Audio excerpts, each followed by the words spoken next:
श्री राधे। जय श्री राम। यह कथा श्री राजेश्वरानंद जी महाराज जी द्वारा कही गई है। यह कथा आनंद के साथ ज्ञानवर्धक भी है। अंत तक कथा सुने। यदि यह कथा आपको अच्छी लगे तो चैनल को लाइक करने के साथ सब्सक्राइब कर दें तथा बेल आइकन भी दबा दें। क्यों न करें अभिमान, हम करते हैं। माखे लखन, जनक जी कह रहे थे जनिको माखे, कोई अभिमान न करे। और लक्ष्मण जी ने माखे लखन कुटिल भई भौ हैं, रदपुट फरकत नयन रिसों हैं। और लक्ष्मण जी उठकर खड़े हो गए। तो जो जनक जी ने देखा समझ गए कि काम बन गया, क्योंकि जनक जी का जो क्रोध है वो बाहरी है, भीतरी नहीं है।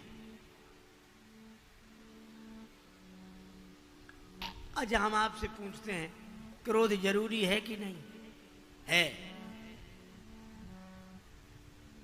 अगर घर में आग न जले तो भोजन न बने, और भोजन न बने तो घर चले कैसे? तो आग घर चलाने के लिए है, घर जलाने के लिए नहीं है। आग अगर चूल्हे से बाहर हो गई तो घर को जला देगी, और मर्यादा में रही तो घर को चला देगी। तो क्रोध घर को चलाने के लिए, जीवन को चलाने के लिए करना चाहिए, पर जीवन को जलाने के लिए नहीं करना चाहिए।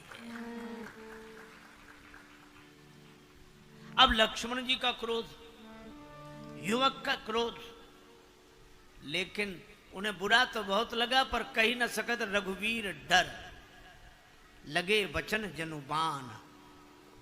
राम जी के डर से नहीं बोल रहे हैं। और मुझे लगता है कि जिस क्रोध में भगवान का डर बना रहेगा, उस क्रोध के कारण कभी कोई अमंगलकारी कृत्य नहीं होगा। और जब नहीं रहा गया तो नाई राम पद कमल सिर बोले, गिरा प्रमाण। राम जी के चरणों में प्रणाम किया, फिर बोले, हे राम जी, रघुवंशी वीरों में जहां कोई एक बैठा होता कोई ऐसे नहीं बोलता। कहीं जनक जैसा अनुचित बानी, जनक ने ऐसी अनुचित बात कही है। राम जी ने कहा कि तुम कौन सी उचित बात कह रहे हो?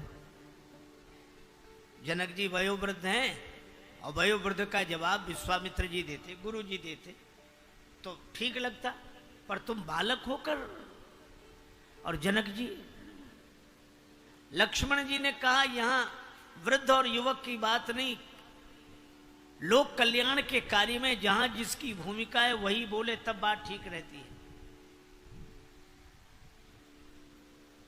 यहां राम जी नहीं बैठे हैं, विद्यमान रघुकुल मणि, रघुवंश मणि बैठे हैं।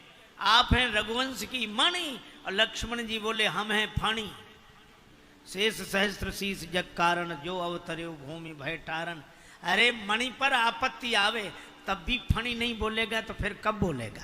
तो लक्ष्मण जी भी यही कह रहे हैं कि महाराज राम जी का अपमान होने लगे तो युवक नहीं बोलेगा, हम नहीं बोलेंगे तो कौन बोलेगा? हम ही बोलेंगे। लेकिन लक्ष्मण जी का जोश है, और कितनी बढ़िया व्यवस्था है। युवकों के जोश को जगाना जरूरी है, लेकिन उस जोश के ऊपर होश का नियंत्रण होना चाहिए। राम जी ने कितनी अद्भुत बात कही। तो क्या कहना चाहते हो लक्ष्मण? लक्ष्मण जी ने कहा अगर आपकी आज्ञा मिल जाए, धनुष की कौन कहे। अगर आपकी आज्ञा मिल जाए तो गेंद के समान ब्रह्मांड को उठा ले। जब लक्ष्मण जी ने यह कहा तो सभा में बैठे राजा कांप गए। एक राजा ने कहा सुन रहे हो क्या? बोले अब तो ब्रह्मांड ही उठ रहा है। तो दूसरा राजा बोला अपना क्या होगा? तीसरा बोला जो सबका होगा सब अपना होगा, कौन ब्रह्मांड में अपना अकेले ही उठेंगे। तब तक लक्ष्मण जी कह रहे थे, एक राजा बोला पहले तुम ही बैठे रहे यहाँ तमाशा देखने। और जनक जी भी कह रहे थे तजऊ आज आस निज निज गृह जाहू। चौथा राजा बोला क्यों रे, तेरा घर कोई ब्रह्मांड से बाहर है। पांचवा बोला यहाँ तो सब इकट्ठे हैं। एक राजा बोला कि उठाएंगे तो उठ जाएंगे, रखेंगे तो फिर जहां के तहां आ जाएंगे। लक्ष्मण जी बोले रखूंगा नहीं, काचे घट जिम डारों ठोरी, सकऊं मेरु मूलक इव तोरी। कच्चे घड़े के समान फोड़ डालूंगा। अरे ब्रह्मांड कोई फोड़ डालोगे तो हम सबकी क्या दशा होगी। लक्ष्मण जी बोले चिंता नहीं, बनाने वाले भी बगल में ही बैठे हैं। लव निमेष ब्रह्मांड निकाया रचई जास अनुशासन। और यहाँ एक संकेत बड़ा अच्छा है, काचे घट कच्चे घड़े के समान फोड़ डालेंगे। कच्चे घड़े की उपमा क्यों दी? क्योंकि कच्चा घड़ा फूट भी जाए तो दोबारा बन जाता है, और पक्का घड़ा एक बार फूटा टूट फूट जाएगा, बन नहीं सकता। तो शिष्य को तो कच्चे घड़े की तरह होना चाहिए।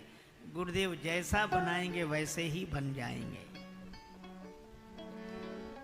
किसी ने कहा कि ब्रह्मांड की बात नहीं, धनुष की बात हो रही है।